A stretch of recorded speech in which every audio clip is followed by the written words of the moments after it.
Meus amados irmãos e irmãs, um bom dia. Vamos abrir as nossas Bíblias aqui no livro de Atos dos Apóstolos, capítulo 2.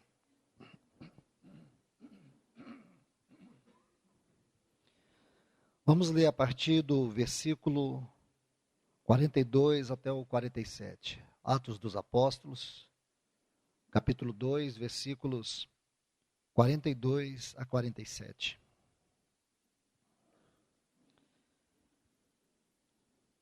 E perseveravam na doutrina dos apóstolos, e na comunhão uns com os outros, no partir do pão e nas orações.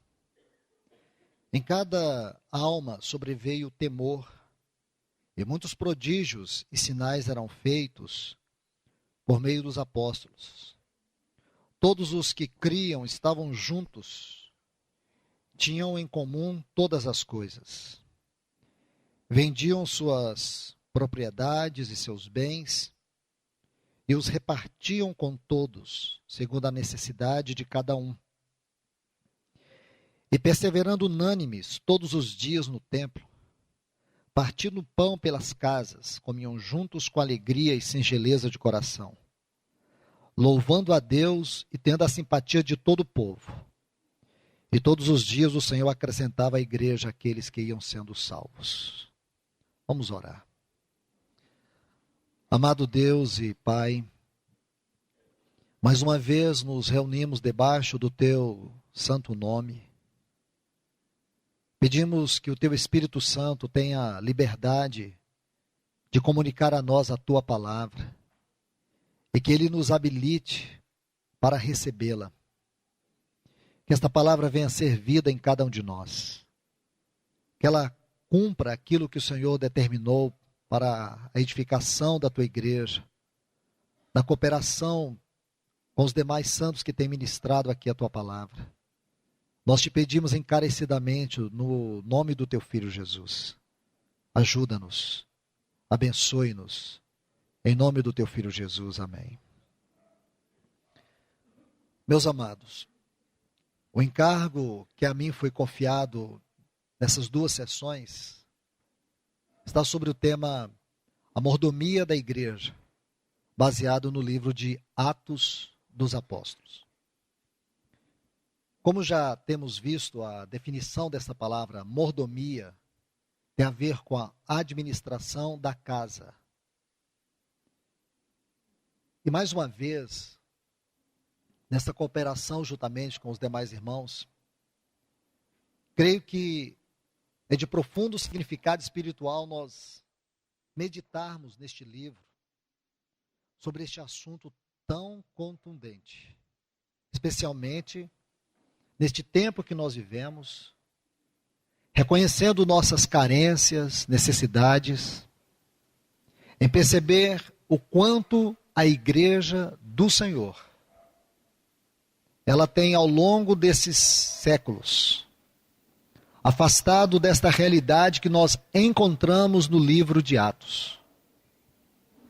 Não há como meditar, refletir sobre a igreja, desconsiderando o que está aqui em Atos dos Apóstolos. Eu creio que dentro da visão da bibliologia, muitos ainda, às vezes, imperceptivelmente, olham para este livro tendo uma visão meramente histórica. Aqui está o início da história da igreja, os 30 primeiros anos da igreja. O perigo disso, irmãos, é a nossa mentalidade acadêmica, a nossa mentalidade natural, secular, em absorver a palavra de Deus. Ela é a palavra de Deus. Porém, nós podemos absorvê-la apenas no sentido mais acadêmico, mais natural. E não permitir que a vida, o poder da palavra, penetre no nosso coração, trazendo a mente de Deus. Ler o livro de Atos com o coração buscando apenas conhecimento histórico, como era a igreja, como foram os primeiros anos. Penso particularmente que esta é uma maneira errada, distorcida de tocar neste livro. se nós reconhecemos a nossa profunda carência de um grande mover de Deus antes da volta do nosso Senhor, se nós reconhecemos que há uma profunda necessidade de um trabalho mais profundo do Espírito Santo na vida, na prática da igreja, no seu testemunho, acredito, mais uma vez afirmando para vocês, que é urgente que nós venhamos ler este livro com os nossos joelhos dobrados diante do Senhor. Aqui nós não vamos encontrar história. História é apenas o pano de fundo que Deus quer nos mostrar. Mas aqui uma grande e poderosa advertência de Deus para nos corrigir de muitos desvios e práticas que nós temos, que nós conservamos e que de alguma forma tem ferido o testemunho do Senhor. Olhando para este versículo 42, vamos começar por aqui. Se você atentar para este versículo, você vai ver aqui os 4 fundamentos. Podemos dizer isso com segurança.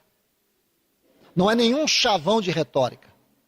Mas se você observar este versículo 42, você vai entender que ele é uma grande chave para abrir para nós toda a realidade daquilo que a igreja primitiva viveu.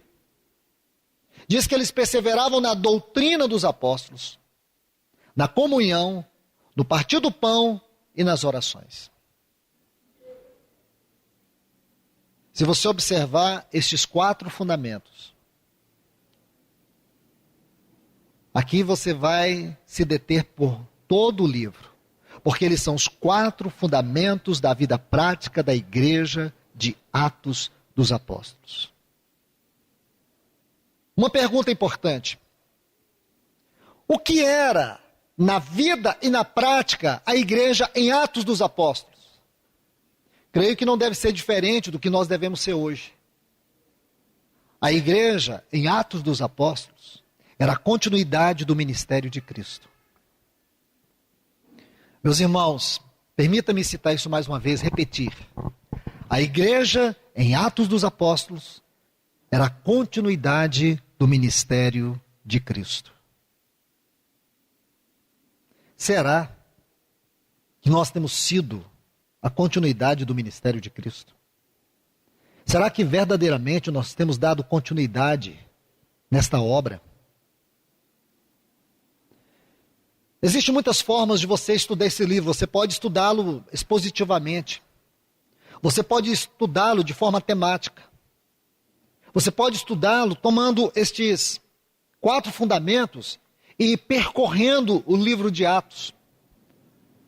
Você pode também estudá-lo vendo as 4 igrejas, que podemos dizer assim, que nessas 4 igrejas, o Espírito Santo vai nos trazer lições profundas que vai abarcar todo o Novo Testamento.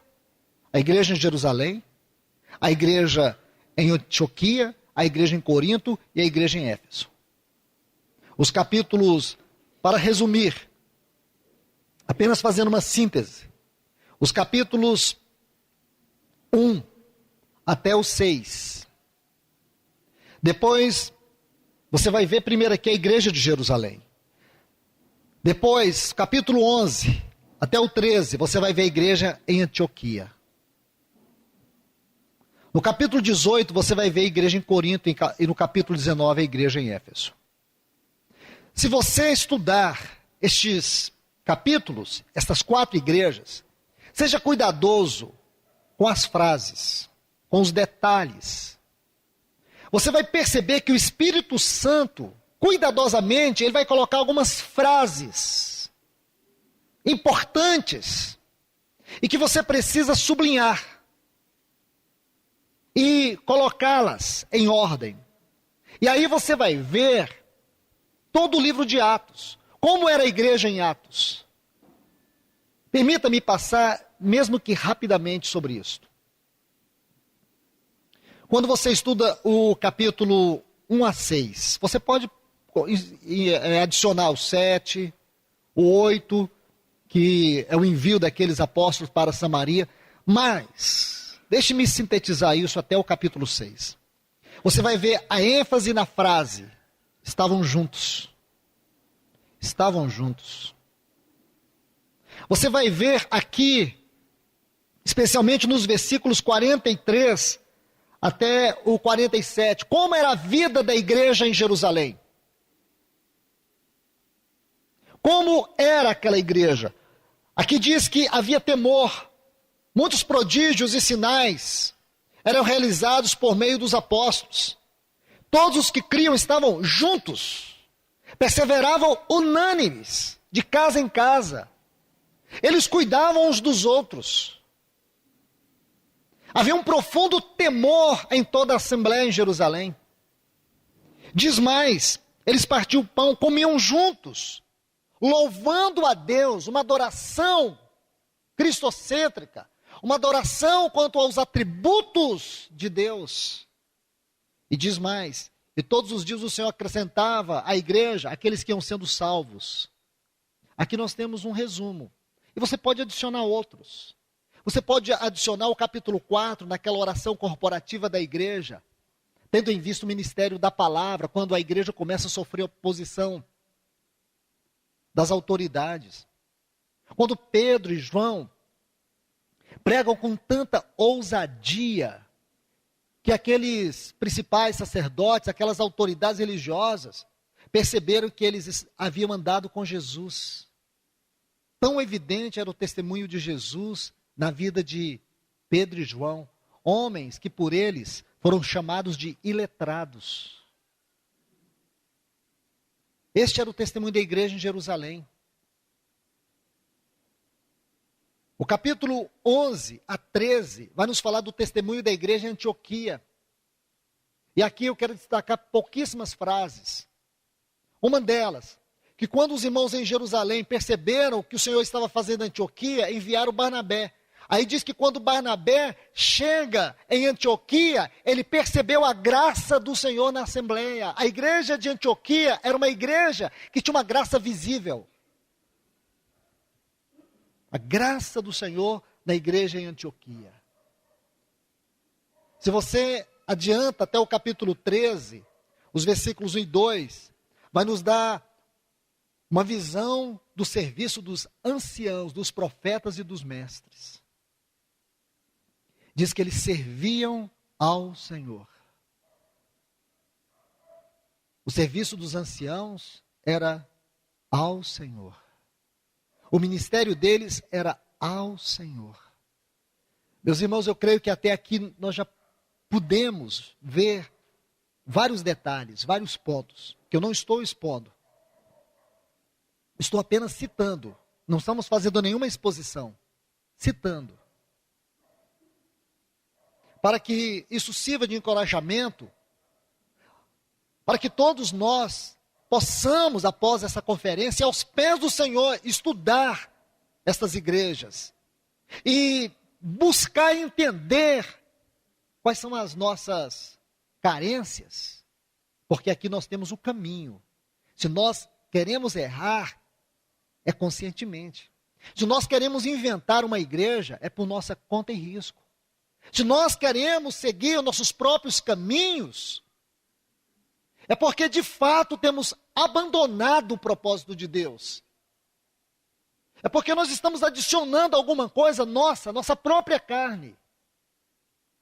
Porque se queremos nos submeter à vontade do Senhor, aqui está a chave.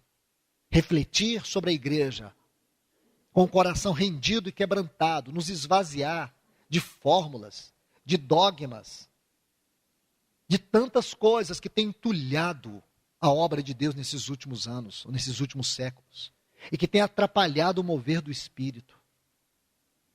Nós temos aqui, irmãos,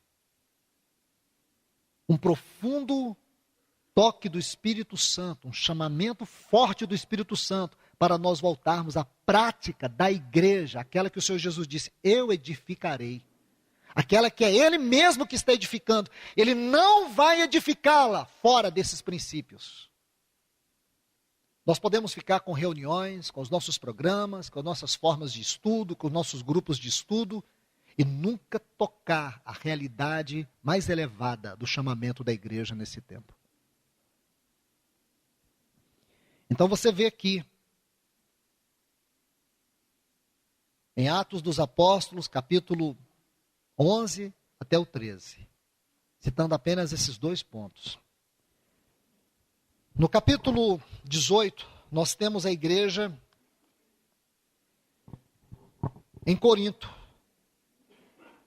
No versículo 5 aí do capítulo 11, do capítulo 18, perdoe-me,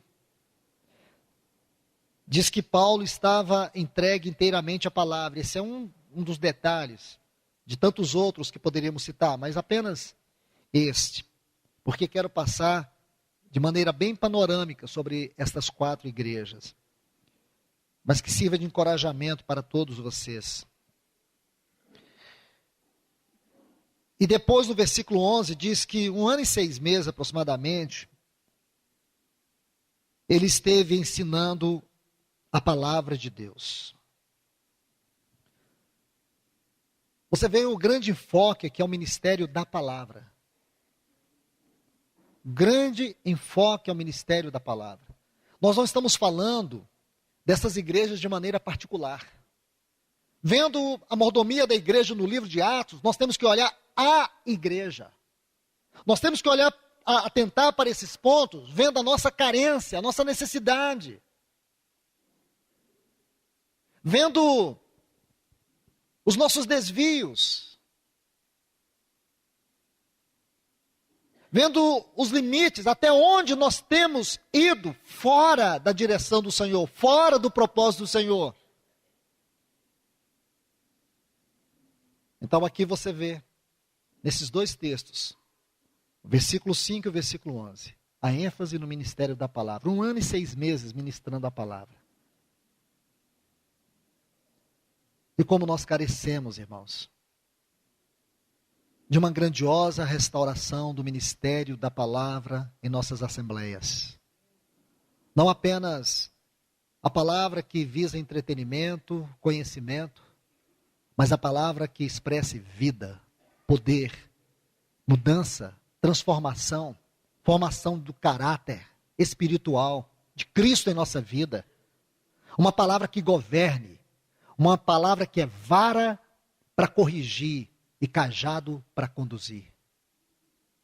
Uma palavra que venha governar nosso serviço. Porque muitas vezes, por falta da palavra, temos colocado o serviço à frente, como fez Marta, naquele episódio de Lucas 10, 48, Marta e Maria. Marta recebeu Jesus em sua casa. O que ela fez? Serviço. Ela o recebeu e foi fazer tantas coisas para o Senhor. Maria quedou-se aos pés do Senhor. E Marta ficou profundamente incomodada de ver sua irmã aos pés do Senhor. Porque para Marta, o serviço era mais importante, o serviço ao Senhor era mais importante do que o que sua irmã estava fazendo. Porém o Senhor adverte Marta e diz, Marta, Marta. Se você observar o texto original, o Senhor vai dizer assim, você está profundamente estressada, agoniada com muitas coisas. Serviço ao Senhor motivado por um coração estressado, agoniado, angustiado. E uma outra frase que o Senhor diz para Marta ali, você está mentalmente perturbada. Isto é, uma pessoa estressada, mentalmente perturbada, confusa, fazendo a obra do Senhor. Exercendo a mordomia ao Senhor. O Senhor coloca para nós que o princípio da mordomia é estar aos seus pés. Sentar aos seus pés e ouvir a sua palavra. E essa palavra é que vai governar todo o serviço. Porque ela corta quando tem que cortar. Ela é como martelo quando tem que quebrantar. Ela é luz quando tem que dirigir. Essa palavra vem do trono de Deus para nós. Então, meus irmãos, você vê aqui a ênfase na palavra, na igreja de Corinto. Por isso nós temos que observar essas 4 igrejas, porque através delas o Espírito Santo vai falar claramente sobre a nossa condição e mostrar-nos a direção do caminho qual nós devemos seguir, para que não andemos a ermo. Deixe-me colocar a última, que é a igreja de Éfeso, no capítulo 19. Vou ler apenas os versículos 17 a 20, para que tenhamos uma melhor compreensão da realidade desta igreja. Atos 19, versículos 17 a 20. Isso foi conhecido por todos os que habitavam em Jerusalém, tanto judeus como gregos. E caiu o temor sobre todos eles. E o nome do Senhor Jesus era engrandecido. E muitos dos que creram vieram confessando e dando conta das coisas que praticavam. Muitos dos que praticavam magia trouxeram os livros e os queimaram diante de todos. E calculando seu preço, acharam que era 50.000 peças de prata. Assim crescia e se fortalecia poderosamente a palavra do Senhor. É apenas um pequeno resumo do que aconteceu em Éfeso. Uma cidade tomada de profundas trevas espirituais. Havia uma potestade de engano em Éfeso. Aquela cidade era tomada de bruxaria, magia, misticismo.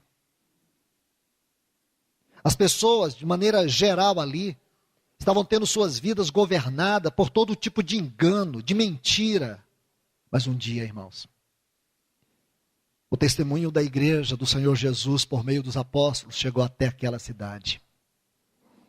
E quando a palavra foi ministrada, irmãos, ela foi como um impacto de luz sobre as trevas.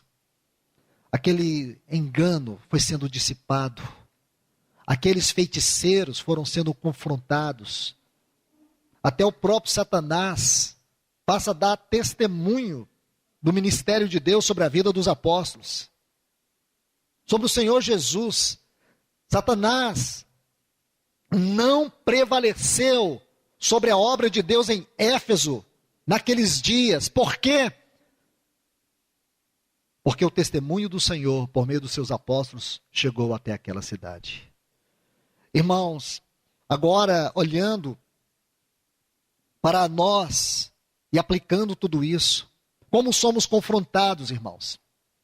Veja, todos esses pontos que vimos, mesmo que superficialmente, não tem como você não se humilhar, não se angustiar diante de Deus e dizer: Senhor, visita a tua casa, visita a tua vinha.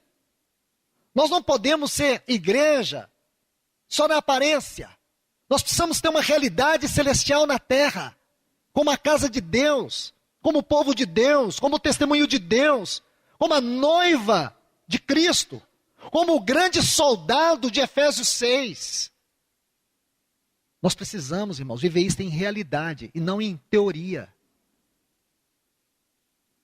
Nós somos confrontados por todos os lados, como as pessoas no mundo também são. Sofremos ataques. Sofremos de tantas limitações. Somos vulneráveis. Somos carne. Temos nossas deficiências. Porém, algo novo existe dentro de nós. A luz do Evangelho de Cristo raiou no nosso coração. O Santo Espírito de Deus veio habitar dentro de nós. Nós não somos criaturas, nós somos filhos de Deus, numa posição eterna, de vida e relacionamento.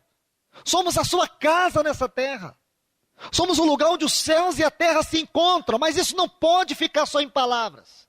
Tem que haver testemunho, tem que haver realidade. Porque do contrário, irmãos, vamos passar a vida toda lendo só história e nunca buscando viver realidade. Vamos nos contentar com a história, nos esconder de trás da história, olhando para trás e apontando o dedo para a história. E nunca nos humilhar, nunca nos render completamente. Vamos sempre ficar criando problemas na edificação da igreja, por causa do nosso jeito, por causa das nossas práticas, porque eu penso assim, porque aquele outro pensa errado. Nós não temos, irmãos, que colocar nossas mãos na edificação de Deus, Coloque os seus olhos, o seu coração sobre este livro. Permita que o Espírito Santo fale a você. Não queira edificar sua casa sobre a casa de Deus. E é o que tem acontecido, irmãos. Tanta confusão. Tanta falta de comunhão. Por quê? Não é porque não viram a igreja, é porque ainda não viram Cristo. O Cristo que muitos têm visto é um Cristo religioso. O Cristo que muitos têm visto é um Cristo histórico. Nós precisamos buscar uma experiência real e pessoal com Ele agora. Para nós entendermos a igreja. Nunca vamos entender a igreja se não compreendermos quem é Cristo. Nunca vamos ver a igreja se nós não virmos Cristo. Eu estou falando de Cristo, além da teologia. Não estou desprezando a teologia. Eu estou falando que você precisa ver Cristo numa experiência pessoal. Você não precisa vê-lo como Paulo viu naquela visão. Mas você precisa permitir que o Espírito Santo comunique Cristo real no seu coração. Dentro de você. Que Ele te traga uma visão celestial no coração. Que Ele te traga uma compreensão exata na sua mente. E que isso te constranja. Isso te leva a uma profunda rendição. Porque aí sim você vai ver a igreja. Você vai ver que a igreja tem a doutrina. Você vai ver que a igreja tem a comunhão. Você vai entender as profundezas e as grandezas da realidade da mesa. Você vai ver que oração não é um mero passatempo. Você vai ver que oração não é simplesmente se dobrar diante de Deus por causa das suas necessidades. Você vai ver que oração tem a ver com o coração de Deus. Você vai ver que oração tem a ver com o propósito de Deus, com a vontade de Deus. Não oramos buscando só a nossa vontade. Nós oramos para que a nossa vontade se converta na vontade de Deus. Nós oramos por causa dos assuntos do governo da casa de Deus. Eis a razão por que os cristãos em nossos dias são tão fracos no assunto oração. E essa é uma grande carência que nós temos nesses dias. É que a igreja entenda o que é verdadeiramente oração. Oração do povo de Deus, a oração pessoal, oração congregacional. Muitas vezes nossas orações são genéricas. Nós oramos assim: Senhor, salva o mundo. Ele não vai salvar o mundo. Toda hora tem gente entrando no inferno. Senhor, nós oramos por todos os irmãos do Brasil. Você consegue gastar 1 hora, porque você consegue orar em 2 segundos por 1 milhão de pessoas, mas você não consegue orar 10 minutos por uma pessoa. É muito fácil, mas essas orações assim. Senhor, salva todos os mendigos dessa cidade. Esse é o tipo de oração religiosa. Isso é mais uma enganação do que oração, irmãos. Me perdoe, não estou querendo ferir a consciência de ninguém. Por nós termos perdido a visão clara da igreja, especialmente neste livro, irmãos. Por nós termos perdido a visão clara daquilo que é a igreja na mente de Deus, nós banalizamos comunhão, banalizamos a mesa, banalizamos a oração e banalizamos até a palavra. Essas coisas se tornaram tão superficiais na nossa realidade de igreja. O conhecimento e o pensamento acadêmico muitas vezes é mais importante do que a inspiração e do que a revelação do Espírito na ministração da palavra. Não estou condenando essas coisas. O que quero dizer é que elas são secundárias. O perigo é nós ficarmos com aquilo que é secundário e ignorarmos o que é essencial. E a igreja vai atrofiando. Problemas tão pequenos se tornam uma montanha na vida da igreja. Por quê, irmãos? Por quê? Irmãos estão se dividindo por causa de formas. Os irmãos estão dividindo, deixando um ao outro. Simplesmente porque não concordam com pontos subsidiários. Estão se dividindo. Comunhão, se nós soubéssemos bem o que é comunhão, e creio que devemos saber, é urgente que saibamos. nós morreríamos por ela. Nós morreríamos pela comunhão. Nós jamais iríamos procurar divisão. Nós sofreríamos o dano que tivermos que sofrer para nunca ver a comunhão do Espírito ferida em nossa realidade congregacional local. Mas, se o perfume do irmão não me agradar, não dá para reunir hoje. Se a cor da camisa que ele veste não estiver de acordo com a que eu gosto, não dá para a gente ter comunhão. Se os cânticos que o irmão canta, não dá. Irmãos, sejamos cuidadosos. Esses fundamentos não podem ser banalizados. Devemos nos humilhar aos pés do Senhor. Está confuso onde você está reunindo? Está muito problemático lá, não está dando para reunir? Deixa eu te falar algo. E falo no temor do Senhor, debaixo das mãos do Senhor. Tome esse versículo 42. Chame os irmãos. Pondere sobre ele. Que demore 1 ano. Mas busque cada um deles. Procure ver se vocês conseguem preservar, perseverar na palavra. Batalhem arduamente pela comunhão. Coloque o rosto em chão, no chão, pela mesa do Senhor, para que as realidades dessa mesa se revelem. Gastem horas de oração juntos. Se vocês não conseguirem tocar os céus com isso, então o que fizerem não vai ter nenhum sentido. Eu creio que este é um conselho espiritual para todos nós. As coisas não estão funcionando na realidade prática da igreja, voltemos aqui. Mas muitos irmãos querem estudar Apocalipse. A coisa está toda confusa, os irmãos está tudo travado, mas vamos estudar junto Apocalipse para a gente. Aí um quer estudar Abacuque, o outro quer, não, mas vamos estudar Gênesis. Ah, irmãos, pegue só um versículo aqui, vê se vocês conseguem estudar ele juntos e viver a prática dele. Se vocês conseguirem, com certeza, vocês vão ter os pilares daquilo que o Senhor encontrou na igreja em Atos dos Apóstolos. Vamos examinar, irmãos, agora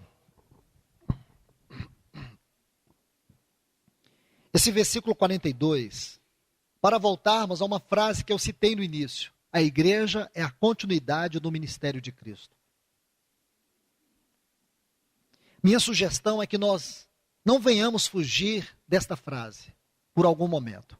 A igreja, em Atos dos Apóstolos, é a continuidade do ministério de Cristo. Veja, primeiro, esta palavra perseveravam. No versículo 42 de Atos 2. Atos 2, 42. Perseveravam. O que significa esta palavra? Esta é uma palavra que ocorre 6 vezes no livro de Atos. A melhor explicação está aqui no capítulo 6 e o versículo 4. Atos 6 e o versículo 4. Vamos buscar o sentido desta palavra, como que ampliá-la para o nosso entendimento. Perseverava, o que quer dizer? E nós nos dedicaremos assiduamente à oração e ao ministério da palavra. Está vendo esta palavra dedicaremos? Então, observe a frase agora. Dedicaremos assiduamente.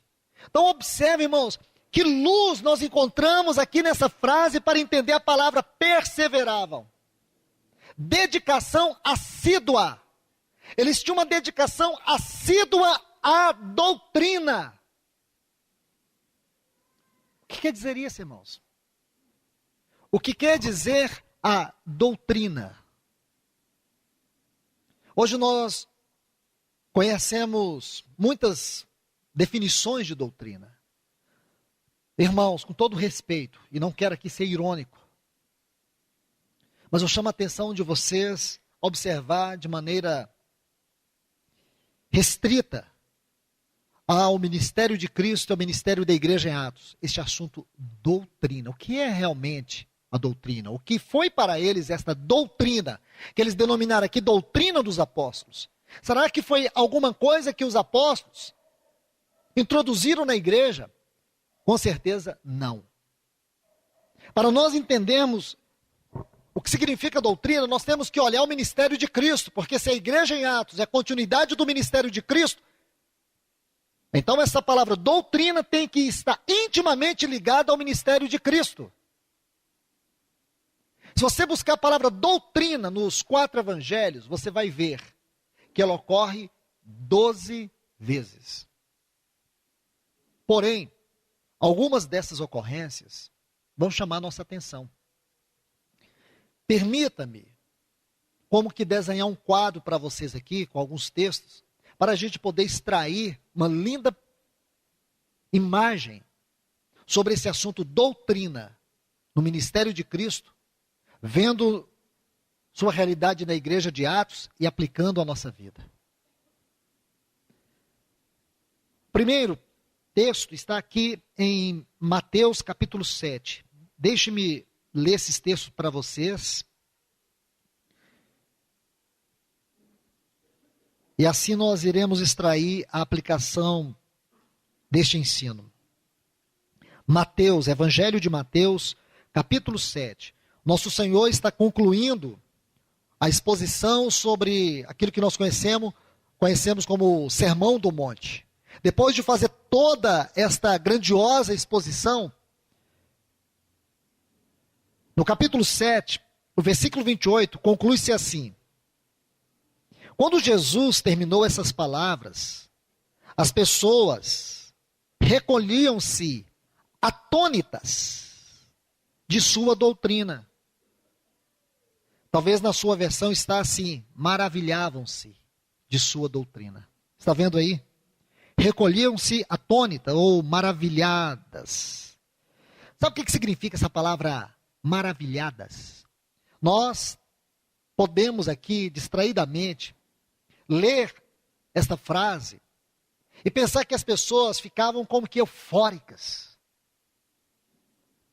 com o que Jesus ensinava. Como se as pessoas ficassem como uma torcida no campo de futebol.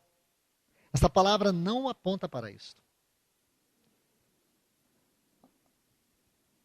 A tradução dessa palavra, do seu vocábulo original, significa arrancar com uma pancada. É isso que significa. Os tradutores não conseguiram, não puderam, não sei porquê, mas eles, muitas vezes, pela própria concordância da frase no texto, eles procuraram aprimorar aquilo que para eles dava o melhor sentido, no sentido literário.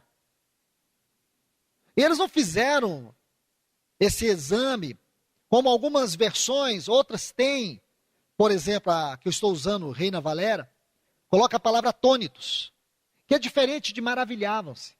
Porque quando você pensa maravilhavam-se, a ideia que você tem é que as pessoas estavam rindo, felizes. Mas a ideia aqui é de um impacto negativo, elas estavam assombradas, impactadas, chocadas. Aquela exposição da doutrina trouxe um profundo impacto, arrancar com uma pancada. Ficar chocados. Elas ficaram chocadas. Vamos adiantar. Mateus capítulo 22. Versículo 33. Nosso Senhor está concluindo a sua exposição lá em Jerusalém, sua última exposição doutrinária em Jerusalém. Aí ele diz assim, Mateus descreve assim: ao ouvir isso, a multidão se admirava da sua doutrina. Mais uma vez nós temos aqui a palavra admirava, é a mesma palavra no texto original. Elas ficavam chocadas quando ouviam a exposição doutrinária do nosso Senhor. Elas sentiam como que um martelo que dava uma grande pancada. Elas sentiam golpeadas pelas palavras do nosso Senhor. Mais um texto para constituir o nosso quadro. Evangelho de Marcos, capítulo 1. Vamos ler 2 textos aqui. O versículo 22, nosso Senhor está em Cafarnaum, e depois o versículo 27. Marcos capítulo 1, versículo 22 diz: admiravam-se de seus ensinamentos, porque ensinavam como que quem tem autoridade, e não como os escribas. Aqui há um grande diferencial, porque quando o nosso Senhor ensinava, quando o Senhor expunha a palavra, fazia a exposição da palavra, era um impacto, era um choque. Eles sentiam como que chacoalhados. Diferentemente dos escribas, que falava para agradar, que trazia mais informações e repetições. Nosso Senhor não. Quando ele pregava, era como que um martelo que esmagava, como uma espada que penetrava, como uma faca que cortava, como um vendaval que chacoalhava o interior. As pessoas se sentiam incomodadas, porque era como que se os seus próprios pecados viessem à flor da pele. Diante de todos, elas sentiam como que envergonhadas, porque a sua palavra tinha santidade, a sua palavra tinha vida, a sua palavra tinha autoridade. Observe agora o versículo 27. Todos ficaram chocados, golpeados, atônitos, de tal maneira que discutiam entre si, dizendo: o que é isso? O que é isso? Um novo ensinamento exposto com autoridade. Eles fazem uma pergunta: o que é isso? Aí sabe o que eles respondiam? Um novo ensinamento exposto com autoridade. Meus irmãos, vocês conseguem ver isto? Este é o ensino do nosso Senhor. Esta é a doutrina dos apóstolos. A exposição da palavra com autoridade, com vida, com revelação. É a mente de Deus vindo à terra por meio da sua palavra. Por meio deste varão aprovado. Nada na vida da igreja funcionava a parte daquilo que Cristo ensinou, daquilo que ele viveu, daquilo que ele é como fundamento. Nada. E a gente acha que pode melhorar a igreja, torná-la atraente, contextualizá-la segundo o mundo hoje. Porque o mundo mudou. A Bíblia diz que ele é o mesmo ontem, hoje, eternamente. A sua palavra não envelhece. Nós não precisamos de métodos, não precisamos daquilo do pragmatismo, né? Pragmatismo, o evangelho pragmático, dá certo. Se der certo, é o que funciona. Nós buscamos o que funciona. Não, irmãos. Muito cuidado com isso. Muito cuidado. Que às vezes a palavra ela tem que ser morte para morte e vida para vida. Às vezes ela tem que cortar. Às vezes ela tem que quebrar tudo, para que ela possa trazer o poder da vida de ressurreição. Vamos só ponderar aqui em Lucas, capítulo 4, o versículo 32. Esta porção da palavra é a última figura do nosso quadro de textos aqui. Lucas capítulo 4, versículo 32. E ficaram admirados, chocados, como que espancados de seu ensinamento, porque sua palavra era com autoridade. Meus irmãos, deixe-me colocar uma moldura nesse quadro aqui. Esses textos funcionam como que partes dessa grande pintura, mas agora vamos colocar uma moldura, para que tudo nos leve a ver a realidade da igreja no livro de Atos. Porque eles perseveravam na doutrina, eles eram assíduos na doutrina. Mas qual doutrina? Qual é a base, a fonte dessa doutrina? Então nós acabamos de ver esses textos. O ensino do nosso Senhor, sua vida, a pureza do seu caráter, que estava nos seus ensinamentos. A igreja só continuou.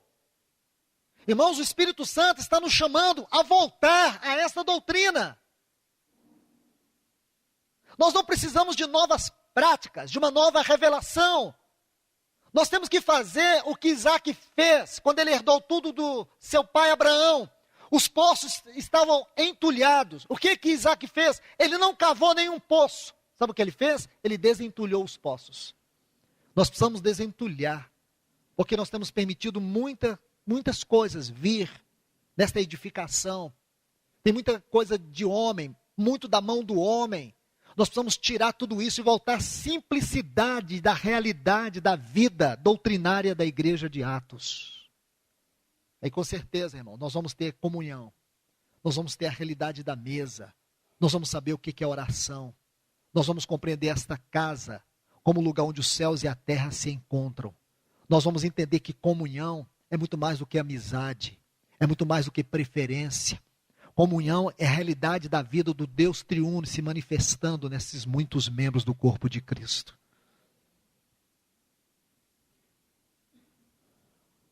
Então vamos aqui para Atos dos Apóstolos, capítulo 13. Vamos ler aqui no versículo 12. Logo a seguir faço uma pequena exposição para inteirar vocês do contexto deste texto. Atos dos Apóstolos 13, 12 diz: Então o procônsul, naquela época, o imperador Augusto havia dividido todo o Império de Roma na parte imperial e na parte senatorial. Os procônsules, eles administravam essa parte senatorial. Então ele era como um governador. E diz assim: vendo o que sucedera, creu. Agora observe, impressionado pela doutrina do Senhor. Você está vendo essa palavra impressionado? É a mesma palavra no texto original que você vai encontrar lá em Mateus 7, 28. A mesma que você vai encontrar em Mateus 22, em Marcos 1, em Lucas 4. A mesma palavra. Ele ficou transpassado, ele ficou chocado, ele ficou atônito quando ele recebeu a palavra. Agora deixe-me colocar o contexto, porque vai abrilhantar, vai jorrar mais luz sobre este texto. Aqui no versículo 4, porque o versículo 4 é a base contextual do versículo 12 que nós acabamos de ler. Diz que os apóstolos, Barnabé e Saulo, foram enviados pelo Espírito Santo. Então eles desceram para Seleucia e dali foram para Chipre e chegou a Salamina e depois anunciaram a palavra. Aí atravessaram toda a ilha de Pafos. Eles encontraram um certo mago, um falso profeta judeu chamado Bar Jesus, que estava com o procônsul Sérgio Paulo, varão inteligente. E ele chamou Paulo e Barnabé para ouvir a palavra. Diz o final do versículo 7, que este procônsul, o Sérgio Paulo, desejava ouvir a palavra. Agora o versículo 8. Mas opunha-se a eles Elimas, o mago. Isso é um nome babilônico. Procurando afastar da fé o procônsul. Está vendo, irmãos? Uma oposição satânica, impedindo que a palavra fosse ministrada. Aí Paulo, cheio do Espírito Santo, fixou nele os olhos e disse: ó, cheio de todo engano e de toda maldade, filho do diabo, inimigo de toda justiça, não cessarás de transtornar os caminhos retos do Senhor. Agora, pois, eis que a mão do Senhor está sobre ti, e ficarás cego, e não verás o sol por algum tempo. E, imediatamente, caíram sobre ele a escuridão e trevas, e dava voltas, buscando a quem lhe conduzisse pela mão. Então, o procônsul, vendo o que sucedera, creu, atônito, assustado, golpeado pela palavra do Senhor. Meus irmãos, o que isto nos mostra, irmãos? Essa moldura deste quadro de textos que nós lemos sobre a doutrina do Senhor. Que este é o chamamento da igreja quanto à doutrina. O propósito da doutrina não é trazer informações, é produzir cura, é produzir libertação, é livrar as pessoas do engano, é tirar elas das trevas para a luz. É isto. Por que a igreja perseverava na doutrina? Porque esta doutrina era um fundamento para a realidade e para a vida da igreja. E aqui nós temos um exemplo da exposição da doutrina no livro de Atos. Uma doutrina que quebrou grilhões. Libertou uma pessoa que estava cativa, ou no cativeiro de engano, de trevas. Meus irmãos, como isso tem que falar alto ao nosso coração? Como isso tem que nos constranger? Como isso tem que esmagar-nos? Porque nós temos que voltar a essa doutrina. É isso que o Senhor está fazendo entre nós. Esse tem sido o chamamento do Senhor para a sua igreja nesses últimos tempos. Se nós pensamos numa visitação do Senhor, se nós queremos que antes da volta dele, essa noiva esteja adornada, podemos com segurança dizer que há uma profunda necessidade que a doutrina, como elemento essencial para a prática da igreja, para o seu testemunho na terra, venha a ser restaurada na mesma realidade da igreja primitiva. Que as pessoas ouçam esta palavra e sintam o poder da libertação, o poder da cura, o poder da transformação. Porque o que você vê hoje, irmãos, é uma geração de cristãos doentes, casamentos doentes, cristãos escravizados pela ansiedade, pela depressão. Porque este é o passo. Ansiedade, aí depois vem a depressão, a opressão e a possessão, e aí é morte. Quantos cristãos têm estado assim? Esmagados por depressão, por angústias, e não têm encontrado a vida na doutrina. Irmãos, nós que temos, pela misericórdia infinita de Deus, recebido essa graça do ministério de Cristo, temos que dobrar os nossos joelhos e os nossos ossos diante do Senhor, para que venhamos ser elevados nesta esfera da exposição. Porque o nosso Senhor, Ele clama pela sua igreja. Ele anela visitá-la, encontrar nela o seu jardim, o lugar do seu prazer, da sua satisfação. Porém, sua palavra não pode ser colocada de lado.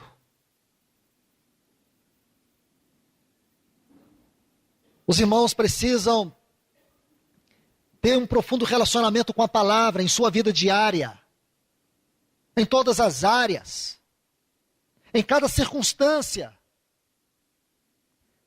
em todas as dificuldades interiores, os enfrentamentos da carne. E como nós podemos ter uma assembleia que vença em todas essas situações, se a doutrina for vida, se a palavra for vida? Não é ouvir a palavra e voltar com a mente recheada de conhecimento, mas chocados, quebrantados, rendidos, libertos, curados pela vida e pelo poder da palavra. Então aqui nós encontramos a explicação por que perseveravam na doutrina dos apóstolos. Por que eles eram assíduos na comunhão? Deixe-me passar rapidamente para concluirmos aqui. Porque a comunhão na igreja primitiva não era só ajuntamento. Não era um movimento social. Comunhão para eles era uma realidade celestial. Aquela realidade eterna que sempre governou os céus. A vida, o relacionamento e o amor das três benditas pessoas da Trindade. Esta era a definição, era a base, era a experiência que eles tinham de comunhão. Curiosamente, o Espírito Santo, que inspirou Lucas a escrever este livro, ele usa a palavra koinonia uma única vez, está aqui nesse versículo 42. A palavra usada para comunhão aqui não é esta palavra koinonia, é homotumadon, que fala de um som produzido por vários instrumentos musicais, uníssono, um único som, perfeito, harmônico. E esta era a realidade da igreja de Atos, esta era a comunhão deles. Nosso Senhor orou, daquela oração sacerdotal, de João capítulo 17. Vocês podem perceber a ênfase do Senhor sobre o assunto comunhão. Isso tem que impressionar o nosso coração, irmãos. Ele gastou aquele tempo de oração por uma única coisa. Para que nós fôssemos um. Para que houvesse uma unidade perfeita. Para que o nosso gozo fosse completo. E o que é o gozo completo? Só lendo a primeira epístola de João, capítulo 1, você vai entender. Que o gozo completo é a vida de comunhão da igreja. Nós nunca vamos entrar em um gozo completo de realidades celestiais num ambiente de divisão, de discórdia, de irmãos que estão certos contra os irmãos que estão errados. Porque a comunhão corrige. A comunhão faz com que você sofra o dano para não se dividir do seu irmão. Paulo abre a epístola aos Coríntios dizendo assim, uma frase, uma declaração espantosa. Fiel é Deus, no qual fosse chamados à comunhão do seu Filho. Qual é a comunhão do Filho? É aquela realidade de tabernáculo que ele sempre viveu com o Pai e com o Espírito por toda a eternidade. João diz isso, ele traduz isso para nós, que o verbo se fez carne e ele tabernaculou. Agora ele trouxe esse tabernáculo eterno de comunhão, de vida, de relacionamento e amor para a igreja, para a terra. Essa ideia de templo, essa ideia de tabernáculo, irmãos, tem sua origem em Deus. Deus é um grande tabernáculo, habitado pelo seu Filho. Toda a satisfação do Pai está no Filho, toda a satisfação do Filho está no Pai. O Espírito comunica isso neles, porque ele é o Espírito da comunhão. O Filho, tudo que faz, ele faz para a satisfação do Pai. Tudo que o Filho sofre, ele sofre por amor ao Pai. O Filho faz tudo para que o Pai tenha nele o seu prazer. Irmãos, isso não deve ser somente em relação ao Senhor Jesus e o Pai, ao Filho e o Pai. Isso tem que ser verdade entre nós, senão nós nunca vamos tocar comunhão. Sabe o que nós vamos tocar? Afinidades, relacionamentos sociais. Nossa comunhão se resumirá numa mesa de churrasco, num café. Mas nunca em sofrer, fazer tudo para que o outro encontre satisfação. O filho fez tudo para que o pai tivesse satisfação. Ele foi o prazer do Pai. Irmãos, nós temos que lutar para ser o prazer dos nossos irmãos. Nós temos que esforçar para que os irmãos tenham em nós alegria. Esse assunto comunhão é um assunto riquíssimo. E a igreja primitiva viveu isso. Eles viveram isso com tanta intensidade, com tanta realidade. Por isso tinham prazer de vender tudo, cuidar uns dos outros. Eles tinham prazer de estar todos os dias juntos, partir o pão, de casa em casa. Não havia necessidade entre eles, porque eles cuidavam. E não estamos falando de necessidades financeiras, mas também emocionais. Porque no primeiro século, a igreja primitiva tinha muitas viúvas e órfãos. E as viúvas eram cuidadas pelos irmãos. Os órfãos eram adotados pelos irmãos. Os irmãos cuidavam da família, ou das famílias uns dos outros. Traziam para suas próprias casas. Se você estudar sobre este tempo, você vai ficar impressionado com essa palavra cuidado, mutualidade, serviço que eles exerciam entre eles. Com o único interesse, irmãos, que a vida de Cristo pudesse ser vista no testemunho da igreja. O partir do pão, aqui em Atos 20, nós vamos ver mais uma referência. Existem algumas referências que alguns estudiosos acreditam que não esteja fazendo menção à mesa do Senhor. Porém, outros acreditam que sim. Aqui no capítulo 2, diz que eles partiam pão de casa em casa. Alguns entendem que realmente era a mesa do Senhor. E possivelmente sim, era a mesa do Senhor. A base dessa mesa, nós podemos ver, especialmente, não somente, especialmente em Lucas capítulo 22. E depois você pode ampliá-la a partir de João 13 até João 17. Você vai ter um quadro detalhado de toda a riqueza dessa mesa, que era uma realidade espiritual. Paulo faz uma exposição linda da mesa do Senhor em 1 Coríntios 11. Ele usa depois, quando ele fala de comer indignamente, sem discernir o corpo, ele faz uma linda exposição contextual sobre o versículo 27, em 1 Coríntios 10, quando ele usa a analogia de Israel, quando Deus deu a eles a nuvem, depois batizou eles no mar. Ele diz que todas essas coisas servem como exemplo para nós. Mas aquele povo, eles não entenderam, eles não puderam tocar a realidade da nuvem, a realidade do mar, a realidade daquela pedra que o seguia, que aquela pedra era Cristo. Essas coisas, eles não puderam tocar a realidade, porque havia uma realidade, uma importante realidade espiritual em tudo aquilo. Da mesma maneira, a mesa. Existe uma realidade espiritual no pão e no vinho, uma comunicação de vida que nós temos nesses elementos. Ele diz: quem comer a minha carne, quem beber o meu sangue terá a minha vida. É tocar a vida do Senhor, tocar o que Ele é, tocar o que Ele fez, tocar o que nele temos.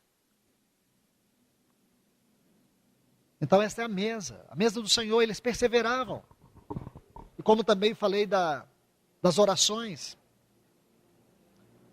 na igreja de Atos, as orações era amizade com Deus, era relacionamento com Deus.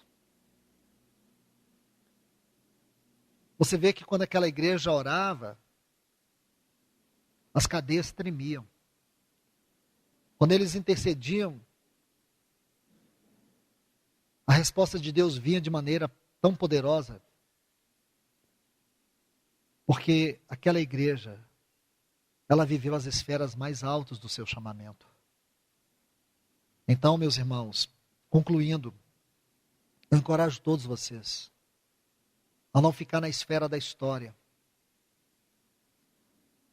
Encorajo todos vocês a irem aos pés do Senhor, humilhados, e pedir ao Senhor: visita-nos nesses dias como o Senhor visitou a igreja naquele tempo. Visita-nos como o Senhor visitou Jerusalém, Antioquia, Corinto, Éfeso. Visita-nos. E mais ainda, irmãos, porque ali o Senhor começou e conosco Ele vai terminar. E nós temos uma necessidade muito grande, irmãos. Temos visto muito o que o Senhor tem feito e como Ele tem feito, irmãos. Mas nós não podemos ficar acomodados. Ainda temos muito, mas muito para avançar. E que o Senhor nos ajude. Que o Senhor nos guarde na sua palavra. Que o Espírito Santo possa interpretar, traduzir e avançar em cada frase, em cada palavra que Ele tem ministrado a nós nesta manhã. Que Deus vos abençoe. Senhor, nós te louvamos e te agradecemos. Obrigado mais uma vez, Senhor. Somos eternamente gratos a Ti, por estarmos aqui reunidos, meditando neste assunto tão importante para nós, Senhor, tão desafiador. Sentimos constrangidos, Senhor, por ver o quanto necessitamos dos Teus avanços em nós como igreja, em nossas realidades locais. Senhor, vem, visita o Teu povo, visita a Tua casa, Senhor. Restaura o lugar da Tua palavra, da doutrina. Senhor, que nós aqui sejamos um prolongamento do ministério do Senhor. Pai, nós oramos, Senhor. Oramos para que haja verdadeira comunhão. para que as diferenças, as divisões, as barreiras que nós mesmos criamos, nós temos a humildade de arrepender, Senhor. E em amor ao Senhor, ao Teu nome, à Tua palavra, à obra do Teu Espírito, nós venhamos derrubar todas as barreiras, todas as diferenças. Senhor, ajuda-nos a tirar as mãos que muitas vezes inconscientemente nós temos colocado na edificação da Tua casa. Ajuda-nos a recolher nossas mãos, Senhor, e rendê-las a Ti, Senhor. Ajuda-nos, Senhor. Abençoe o Teu povo, Senhor. Em nome do Teu Filho Jesus. Amém.